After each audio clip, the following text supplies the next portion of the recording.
About 2 years ago, I got a camera and I had no idea how to use it. And I'm not talking about composition or which angles to film or even how to light a scene. I was more just like, what the heck do all these numbers mean? You got shutter speed, ISO, aperture, and all these things. I didn't know how to use them, and so I just set the camera to auto, which works for basic things, but what I didn't realize was that if I wanted to make my videos more professional, I have to learn what all these things meant, and what to set everything to in order to get a properly exposed, cinematic looking shot. So that's what I'm going to be showing you in this video. Okay, so first I'm just going to be talking about frame rate, which is this thing in your camera settings that says 24 FPS, 30 FPS, or 60 FPS, whatever your camera has an option to do. Basically, what's like the standard in Hollywood movies and basically any professional video production is 24 frames per second because it gives realistic motion blur.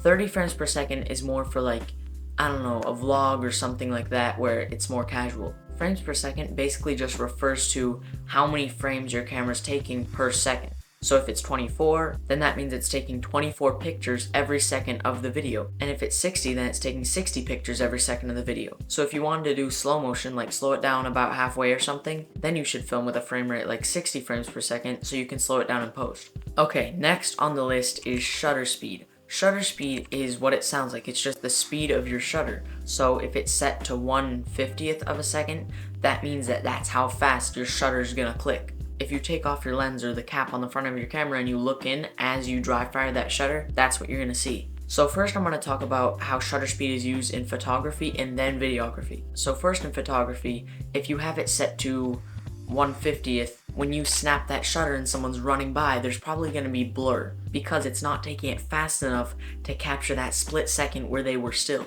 But if you set it to something like 1/300, then it's going to capture that exact moment you wanted of your subject, whether it's a car or someone running or anything like that. If you use a slower shutter speed like 1/50th, that's better for night photography or something like that, because the longer the shutter's open for, the more light it lets into the camera. Some people even keep their shutter open for multiple seconds if they're doing light painting or something like that. Okay, and now I'm going to talk about what shutter speed is used for in making videos. The general rule is that you want your shutter speed to be double your frame rate. So if you're filming at 24 frames per second, then you're going to want your shutter speed to be 1/50th. This just gives the most realistic looking motion blur. Here up on the screen, I did a test where I had the shutter speed 1/50th and then 1 over, I actually forgot, but it'll show. You can see it's more realistic motion blur when I did 1/50th than the other option. So now I'm moving on to the next thing on the list, which is ISO. ISO is basically just artificial light that your camera creates. So if the scene is too dark, just bump up the ISO. And this does sound great, just anytime you're in a dark room, bump up the ISO, right? But there is a downside to that.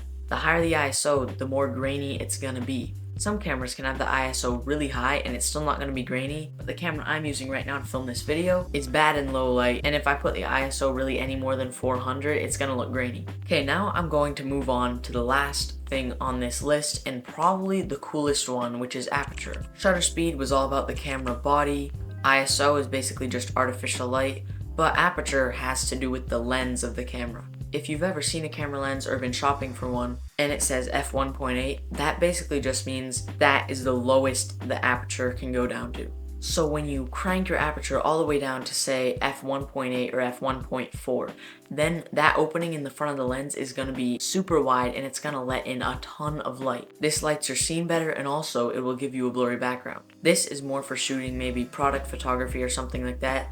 Not really if you're doing a landscape, because you want everything to be in focus. Now, on the other end, if you turn it all the way up to like f16, that's going to be a tiny little hole in the front of the lens, not letting in a lot of light, so you're going to have to make up for that by turning the ISO up, which can also make your shot grainier, but it's good for if you want to capture a lot of things in focus at the same time. Now hopefully I just saved you a lot of time and you won't have to go through the pain I did of watching a bunch of random YouTube tutorials to find out what I need to know.